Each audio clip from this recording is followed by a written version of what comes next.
Hello guys, good morning, good morning. Ito guys, tinanim kong kangkong. O diba, buhay na siya. Yan, para pwede siyang gulayin, para di ka bili ng bili sa palengke. Yan, pwede mo naman magtanim. Yan, para makatipid. Yan.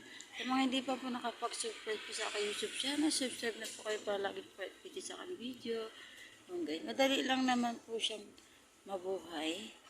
Yan, di ba ang ganda? Buhay na buhay siya. Ay, natapon. Yan, pwede mong putulin ulit dito para punuin to. Para dumami siya. O, diba guys? Ganda. Yan. Yan. Para hindi na kayo pupunta ng palengke para bumili ng daon ng kangkong. Kailangan nyo magtanim din para pag kailangan nyo ilagay sa pangsigang. O, di meron na kayong pagkukunan, diba? Hindi na kailangan bumili pa. Okay guys, maraming salamat po sa inyo lahat dyan. Thank you po very much. Bye bye po, bye bye.